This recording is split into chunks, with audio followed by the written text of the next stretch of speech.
유산 문제는 참 어려운 문제입니다. 신앙이 없는 사람들은 물론이거니와 신앙이 있는 사람들도 이 유산 문제에 부딪히면 잘 해결하지 못하는 그런 분들이 참 많이 있습니다.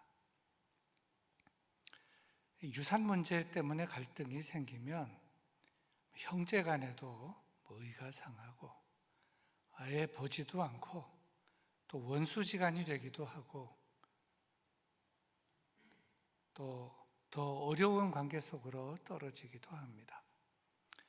멀리 갈 거 없이 작년도에 우리나라에서 있었던 일입니다. 8형제가 모여서 부모님의 유산 문제를 의논하기 시작을 했습니다. 작년도에 아마 뉴스를 기억하시는 분도 있을 겁니다. 그래서 잘 의논하다가 마지막에 가서 맨 큰형하고 둘째 형이 좀 더, 결국은 큰형이 내가 더 많이 가져야 되겠다는 것 때문에 팔남매가 의논하됐는데 첫째와 둘째가 다투기 시작했습니다. 처음에는 조용히 의논하다가 그냥 큰 소리가 나다가 양보가 없으니까 큰형이 화가 나서 집안에 이제 흙으로 만든 이 토기가 있었는데 그게 한 6kg 정도 됐네. 그걸로 동생 머리를 내리쳐가지고 결국 동생은 다치게 되고 죽지는 않았습니다만은 형은 그 길로 감옥으로 가게 된 일이 뉴스에 보도된 적이 있습니다. 오늘 본문도 도입 부분에 유산 문제를 다루고 있습니다. 예수님 당시에 이런 유산 문제, 가정사 문제를 누가 다뤘는가 하면 랍비들이 다루었습니다. 랍비는 랍비 학교라는 것이 있습니다. 그 랍비 학교에 가면 여러 가지를 이제 배우게 되는데 이렇게 유산 문제 때문에 다투게 될 경우 어느 쪽도 마음 상하지 않게 이제 유대인의 때까지 내려오는 그 훌륭한 그 지혜, 그 미슈나라든지 미드라시라든지 이런 데 보면 여러 가지 많은 지혜들이 있습니다. 그런 것들을 가지고 싸우지 않게 유산을 잘 나눌 수 있도록 도와주는 것이 랍비이고, 유산 문제가 걸렸다, 형제 간에 갈등이 있다 그러면 일단 랍비한테 가야 하는 것입니다. 그런데 예수님 그 시대에 이제 형하고 동생 사이의 유산 문제 때문에 갈등이 생겼습니다. 근데 랍비한테 가야 함에도 불구하고 랍비한테 가지 않고 누구한테 갔는가 하면 예수님한테 간 것입니다. 이걸 보면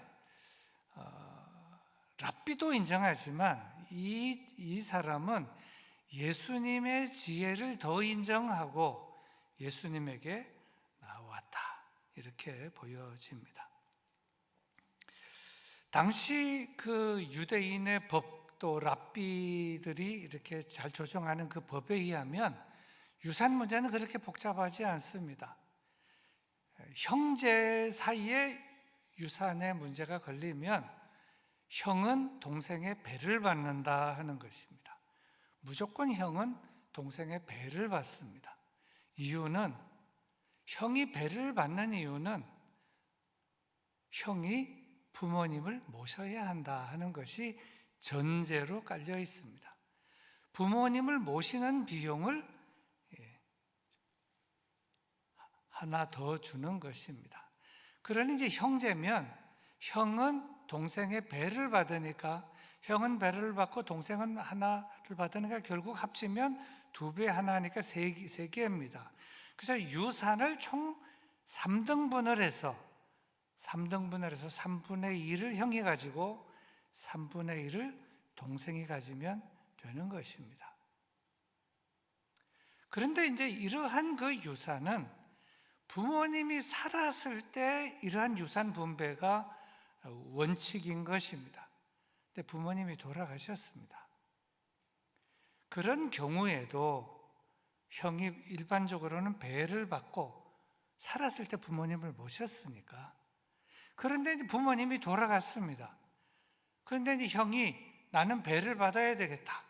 동생이 생각할 때 아니 부모님 돌아가셨는데 형이 왜 배를 받느냐? 나는 그렇게 동의할 수가 없다 하는 경우에는 분쟁이 일어나니까 랍비한테 가게 되는 것입니다.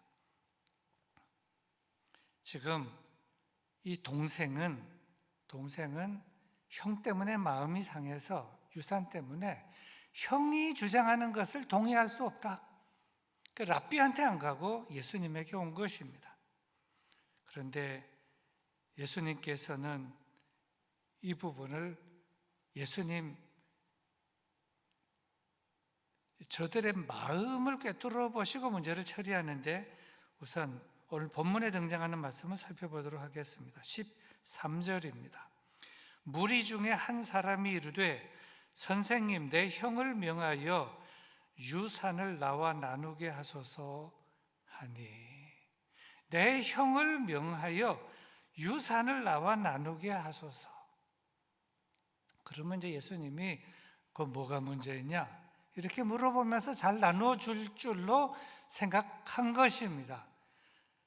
그런데 예수님께서는 이 동생의 이 유산 문제 형한테 얘기해서 좀 잘 나눠라 이렇게 말씀해 줄 줄로 기대했는데 원하는 대답은 하지 않고 전혀 엉뚱한 대답을 예수님께서 하신 것입니다. 답변이 이렇게 말씀하셨습니다. 삼가 모든 탐심을 물리치라. 왜 이렇게 말씀하셨을까요? 예수님께서는 이 사건의 본질은 유산 문제에 있다기보다 탐심에 있다. 탐심의 문제로 보았기 때문에 그렇게 답변을 했다. 전곡을 찔렀다. 이렇게 보는 것입니다. 그러면서 예수님께서는 지금 삼가 모든 탐심을 물리치라 이렇게 말씀하신 다음에 한 이야기를 하셨습니다. 한 부자 이야기를 하셨는데 그 비유로 말씀 드신 것입니다. 그 부자 이야기에 대한 스토리를 여기서 다시 재론하지 않겠습니다.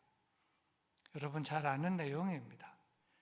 근데 이 부자는 일단 열심히 일하고 열심히 모으고 열심히 쌓고 사는 그런 사람입니다.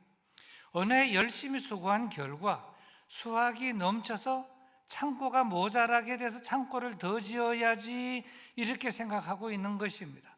그까지 예수님께서 말씀하셨습니다. 자, 그렇다면 이것이 나쁜 것입니까?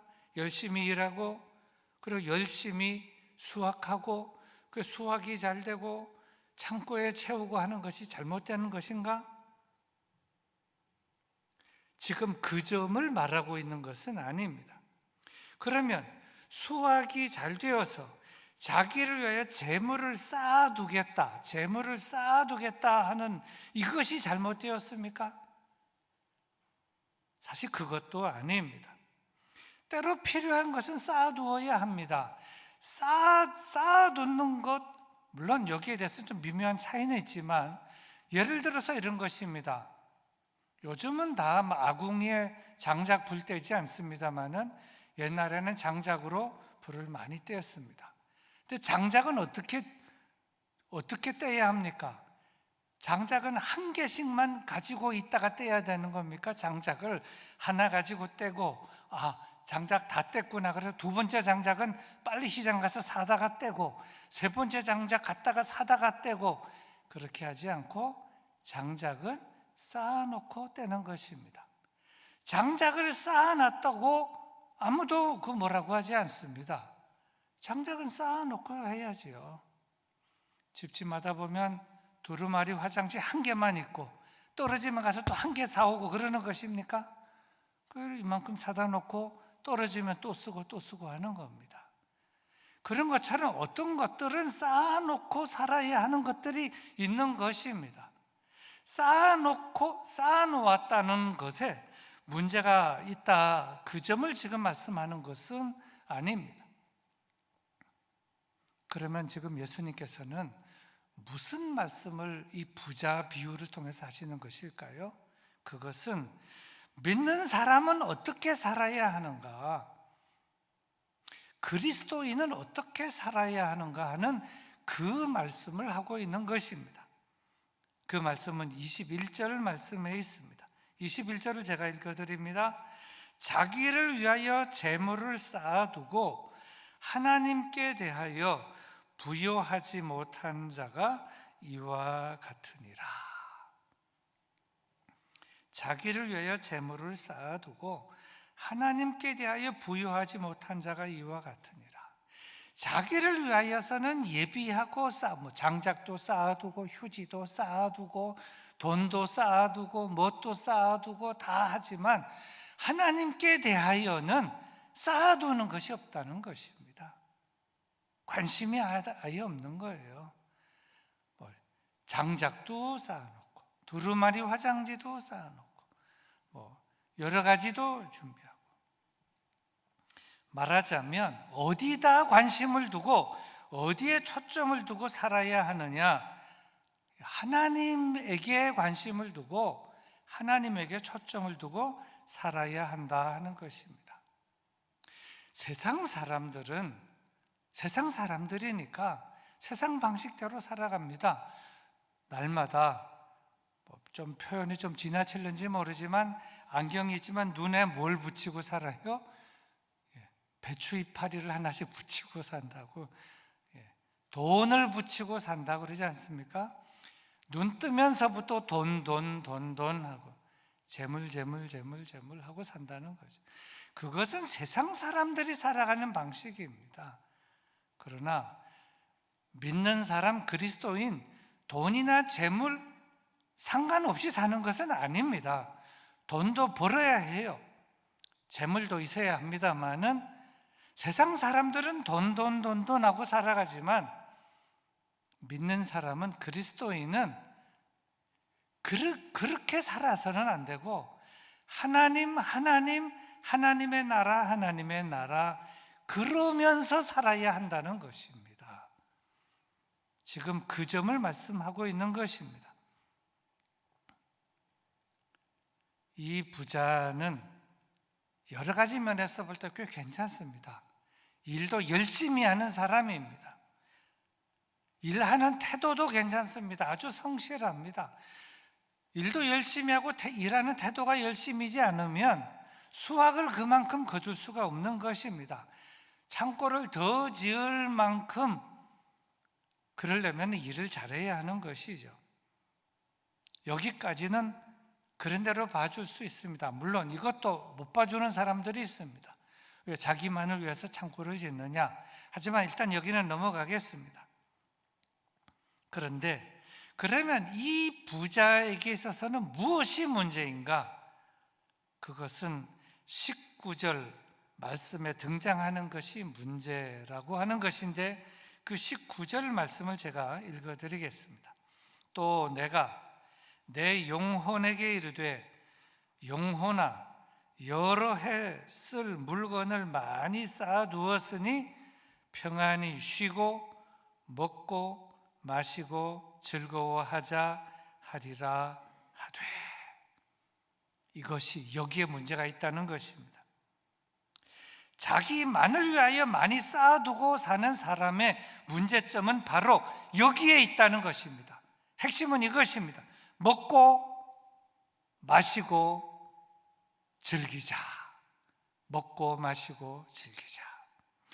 삶의 최종적 관심이 바로 여기에 있으니 그의 마음이나 그의 삶에 하나님에 대하여 부여하고자 하는 마음이 있을 수 있겠습니까? 쌓아놓고 먹고 마시고 즐기자. 먹고 마시고 즐기자. 먹고 마시고 즐기자. 더 이상 안 벌어도 돼요. 열심히 일해가지고 벌었습니다. 쌓았습니다. 창고가 모자랄 정도 창고를 더 지으려고 합니다. 벌어놓은 거 가지고 평생 먹고 마시고 즐길 수도 있습니다. 그러니 저의 관심이 먹고 마시고 즐기자, 먹고 마시고 즐기자, 먹고 마시고 즐기자. 하나님은 없습니다. 한 해 동안 열심히 일해서 벌었습니다. 하나님께서 수확을 많이 주셨으니 참 감사하구나, 이런 마음도 없는 거예요. 수확이 잘 되고 주렁주렁 열리고 수확을 풍성하게 하니 먹고 마시고 즐기자, 먹고 마시고 즐기자. 사람은 이 세상에 태어나면 일해야 합니다. 일하지 않는 것은 죄예요. 놀고 먹는 건 죄입니다. 이마에 땀을 흘려서 일하라고 하나님께서 말씀하셨기 때문에 그렇습니다. 일해야 하고 열심히 일해야 하고 수확해야 하고 저장해야 합니다. 저축도 해야지요.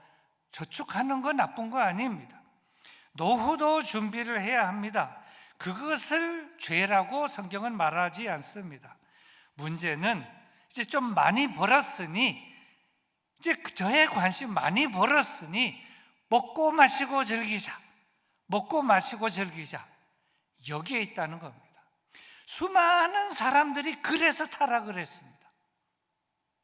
돈을 좀 벌어놓고 지위도 올라가고 권세도 있고, 그래서 저들이 하는 게 뭡니까?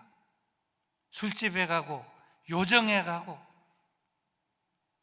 먹고 마시고 즐기자, 먹고 마시고 즐기자, 밤늦게까지 먹고 마시고 즐기자, 퍼마시고 즐기자, 오직 여기에만 관심이 있다 보니, 그러다 보니 타락하게 되는 것입니다. 그런 인생을 가리켜서 하나님께서는 이렇게 말씀하셨습니다.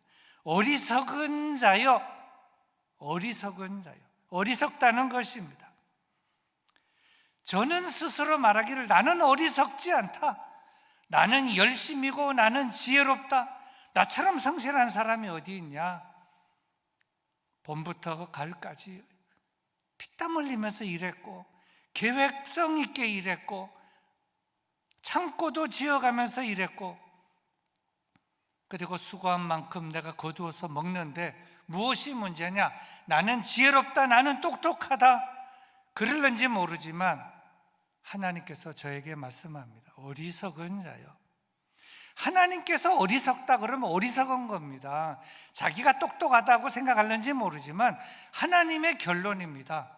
너는 어리석다. 어리석은 자이고 저의 인생은 어리석은 인생이 되고 만다는 것입니다. 자, 그렇다면 우리 그리스도인들은 어떻게 살아야 할 것인가? 오늘 이 전체 말씀 가운데 세 가지의 말씀이 있다고 봅니다. 첫째 메시지는 15절 상반절에 있습니다. 15절 상반절을 제가 읽어드리겠습니다. 그들에게 이르시되 삼가 모든 탐심을 물리치라. 삼가 모든 탐심을 물리치라. 탐심을 물리치며 살아야 한다는 것입니다. 자, 그렇다면 탐심이란 무엇입니까? 탐심이란 헬라어로 프레온 렉시아라고 합니다. 프레온 렉시아. 여기에는 약간 설명이 필요합니다. 프레온은, 영어로 말하면 프레온은 모아에 해당합니다. 모아. 그리고 렉시아는 해부에 해당합니다. 해부. 그러니까 프레온 렉시아는 모아 해부로서 더 많이 가지고자 하는 마음, 곧 탐심이 된다는 것입니다. 더 많이 가지고자 하는 마음, 탐심이 된다는 것입니다. 그런데 이러한 탐심이 사람에게 있는 한 합리적인 대화가, 상식적인 대화가 안 된다는 것입니다. 한 사람은 상식적으로 생각하고 대화를 하려고 합니다. 한 사람은 탐심을 가지고 있습니다. 그러면 대화가 될 수가 없는 것입니다. 한 사람은 탐심을 가지고 있으니까 더 많이 가지고자 하는 마음, 무아 회부를 가지고 있으니까. 만약 이 탐심이라고 하는 마음을 가지고 있게 되면 형제지간에서도 탐심이라는 마음을 가지고 있게 되면 과거의 일을 생각할 때도 탐심이라는 관점에서 생각합니다. 전에 나한테 말한 것이 고래서 그런가 보다. 그래가지고 딱 껴려가지고 탐심이라는 그 안경과 렌즈를 보고 뭐 형도 보고 동생도 보고 누이도 보고 뭐 집안 친척도 다 그렇게 보는 겁니다. 그게 편할 수가 없어요. 탐심이라는 관점을 가지고 보면 현재 돌아가는 일도 보면 탐심이라고 하는 것을 마음에 딱 가지고 있으면 저걸 보니 제가 더 하나 가지려고 저러나 보다 저기 인사하고 딸랑딸랑하고 아양 떠는 걸 보니 저게 저러려고 하나 보다 탐심이라는 걸로 이렇게 보이는 거예요. 다 그래 보입니다. 그리고 미래일도 마찬가지입니다. 저것이 앞으로 우리 집안에 문제를 일으키겠구나. 탐심의 관점에서 볼 때 영 마음에 들지 않는 것입니다. 탐심은 병의 일종입니다. 탐심병이라고 병의 일종인데 이 탐심병에 걸리면 어떤 증상이 나타나게 되는가? 행복이 사라지게 됩니다. 마음의 평안이 사라지게 되고 평안이 사라지게 되면 행복이 사라지게 되고 마음에 근심과 걱정과 염려와 심하게 되면 우울증까지 생기는 겁니다. 믿지 못하고 형제도 믿지 못하고 부모도 믿지 못하고 가족을 믿지 못하는 겁니다. 탐심은 병이니까 마음의 평안이 사라지고 행복이 사라지고 근심과 걱정과 염려가 생기고 우울감이 생기다가 우울증으로 발전하게 되고 그래서 어리석은 인생이 되고 그리고 일평생 산 다음에 세상 떠날 때 내가 왜 그렇게 살았나 후회하는 인생이 되는데 그렇게 살지 말라는 것입니다. 주님의 말씀입니다. 삼가 모든 탐심을 물리치라. 모든 그리스도인들에게 모든 사람들에게 주시는 말씀입니다. 적절한 욕구 있어야 되겠죠. 적절한 욕구. 하지만 적절한 욕구를 넘어서는 것은 탐심이라는 거예요. 탐심. 지나친, more have. 이것은 평안을 사라지게 하고 행복을 스스로 쫓아내는 일이니 삼가 탐심을 물리치라 하는데 거기에 하나 더 붙어있는 게 모든 탐심을 물리치라. 모든 탐심을 물리치라. 모든 탐심을 물리치라. 만일 집안의 유산 문제 때문에 이 유산 문제 때문에 갈등하는 이 사람들이 교우들 가운데도 있어요. 신방을 해보면 참 힘들어요. 이 모든 탐심을 물리치고 마음에 주님이 주시는 평강을 되찾으시고 행복하게 사신 여러분들이 다 되어야 할 것입니다. 오늘 이 본문이 주는 두 번째 메시지는 15절 하반절에 있습니다. 15절 하반절 제가 읽어드리겠습니다. 사람의 생명이 그 소유의 넉넉한 데 있지 아니하니라 하시고 탐심이라는 주제에 이어서 중요한 주제는 생명이라고 하는 주제를 예수님께서 말씀하셨습니다. 생명이 탐심을 버릴 때 생명이 보입니다. 생명이라고 하는 주제가 보여요. 탐심을 가지고 있으면 생명이라는 주제가 보이지 않고 생명을 그냥 꿰부수고 생명을 무시하게 되는데 탐심이 사라지게 되고 탐심을 제어하게 되면 생명이 보이게 된다는 것이죠. 근데 이제 이 생명과 소유, 사실 상관관계가 없다고 우리는 생각하지만 사람들은 은연중에 상관관계가 있다고 생각합니다. 여러분 그런 경험 해봤을 것입니다. 호텔이나 이런 데 가면 좋은 차, 큰 차 타고 오면 와서 벨보이가 다 문도 열어주고 그러는데 작은 차를 타고 오면 열어도 주지도 않고 쳐다도 보지도 않고. 사회는 돈이 많고 부자고 좋은 차를 타고 좋은 집에 살고 그런 사람을 인정을 하되, 부자가 되면 저는 열심히 정직하고 열심히 벌어서 부자가 됐나 보다, 공부를 많이 했나 보다, 그리고 부자고 옷도 잘 입고 폼나게 다니니까 인격도 괜찮나 보다, 일단 그렇게 생각을 하는 겁니다. 사실은 전혀 상관이 없는데, 전혀 상관이 없습니다. 부자이고 아주 옷이 그냥 비단 옷으로 근사하게 입고 그냥 이 근사한 차를 타고 쭉 그렇게 폼 잡고 걸어가면 저 사람은 대단하고 지식도 인격도 다 대단할 뿐만 아니라 저의 생명도 대단한 생명이라고 생각한다는 것이죠. 건강할 뿐만 아니라, 물론 부자니까 병원에 가서 의료행위는 비싼 돈을 주고 의료행위를 잘 받을 수 있을는지 모르겠습니다만, 부자와 인격, 부자와 학벌, 부자와 정직, 부자와 생명, 상관관계가 없습니다. 사실 전혀 상관관계가 없는데, 세상 사람들은 부자는 다 인격도 괜찮고 품위도 있고 그런 줄로 생각한다는 것이죠. 오히려 반대인 경우도 많습니다. 입만 열면 형편없는 말을 하고 인격이 전혀 없고 사람 무시하고 깔아뭉개고 안하무인적인 행동을 하고, 그런 부자들이 얼마나 많이 있습니까? 생명과 소유의 넉넉함, 상관관계가 없다는 것입니다. 그러면 생명은 어디에 상관관계가 있냐? 사람의 생명은 소유의 넉넉함에 관계가 있는 것이 아니고, 사람의 생명은 하나님의 손에 달려 있다는 것입니다. 부자의 생명도 하나님의 손에 달려 있고, 가난한 사람의 생명도 하나님의 손에 달려 있다. 소유가 넉넉하면 그의 생명도 풍성하고, 가난하면 그 생명이 빈약한가? 그렇지 않습니다.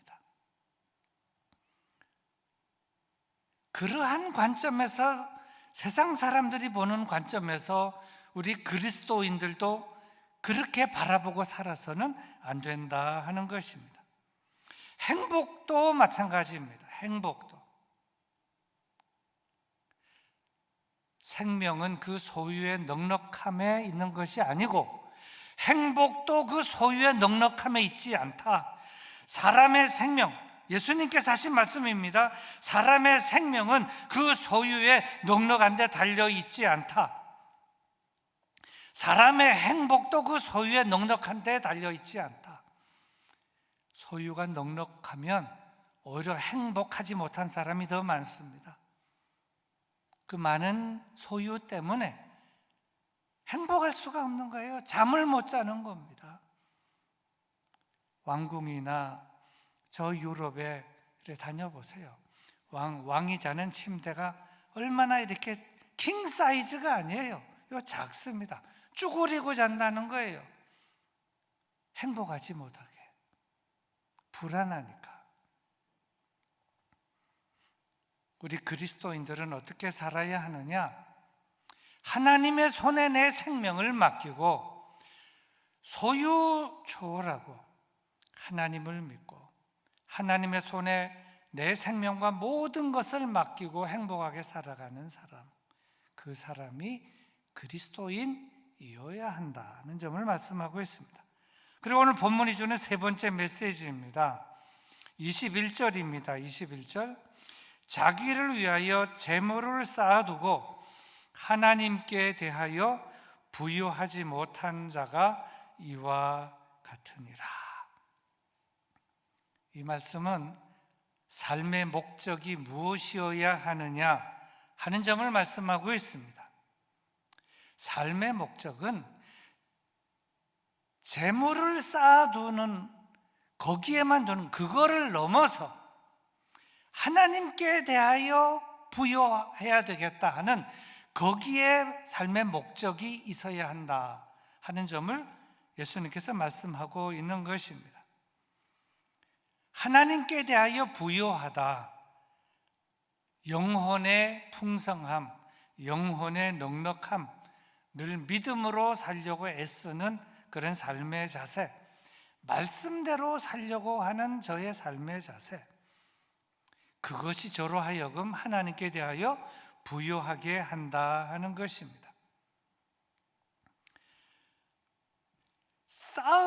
여기에 싸우며 살아갔다라고 하는데, 사실 이 부자는 자기를 위하여 재물을 쌓아두고 살았습니다. 그걸 삶의 목적을 두고 살았어요. 근데 사실은 그리스도인들은 자기를 위하여 재물을 쌓아두고 사는데 삶의 목적이 있지 않고 열심히 법니다. 그리고 열심히 벌어서 저축을 해요. 그리고 그 다음에 그 재물을 가지고 어떻게 하느냐? 의롭게 쓰고, 덕스럽게 쓰고, 멋지게 쓰고, 영혼 구원하는 일에 이렇게 열심히 벌은 돈을 쓰자, 이런 목적을 두고 사는 사람이 그리스도인이다 하는 그런 점을 여기서 말씀하고 있는 것입니다.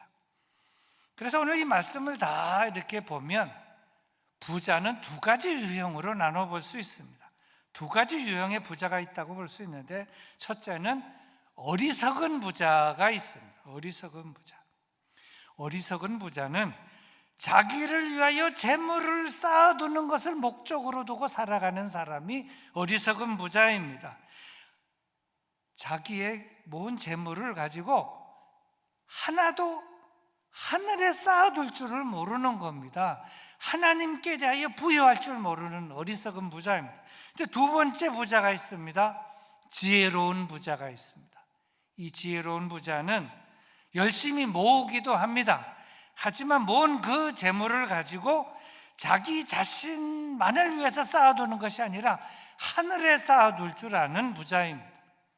하늘에 쌓아둘 줄 압니다. 하나님을 위하여 쌓아둘 줄도 압니다. 하나님의 나라 사업을 위하여 쌓아둘 줄도 압니다. 그것이 지혜로운 부자라고 하는 것입니다. 예수님께서는 유산 문제 때문에 와서 질문하는 그 사람에게 삼가 모든 탐심을 물리치라 이렇게 말씀하시면서 한 부자 이야기를 들어서 여러 가르침을 주시는데, 어리석은 부자가 되지 말고 지혜로운 부자가 되라. 사람의 생명이 그 소유에 넉넉한 데 달려있는 것이 아니다. 그리고 그리스도인은 그렇게 살아서는 안 되고 이렇게 살아야 된다 하는 점을 말씀하고 있는 것입니다. 바라기는 오늘 성전에서 수요 예배 드리는 우리 교우들, 영상으로 수요 예배를 드리시는 우리 영등포교회 교우들, 우리 모든 우리 영등포교회 식구들이 다 어리석은 부자가 되지 말고 자기 자신만을 위하여 쌓아두는, 하늘에 쌓아둘 줄 모르고 자기 자신만을 위하여 곡간을 한 개 짓고 두 개 짓고 세 개 짓고 그렇게 지는 어리석은 부자가 되지 말고 열심히 벌어서 저축도 하고 그리고 노후 준비도 하면서, 그러나 하늘나라에 쌓아둘 줄 아는 지혜로운 부자, 하나님을 위하여 쌓아둘 줄 아는 지혜로운 부자, 하나님과 하나님의 나라를 위하여, 하나님의 나라의 거룩한 사역을 위하여 투자할 줄 아는 지혜로운 부자, 그런 부자들이 다 되시기를 주님의 이름으로 축원합니다.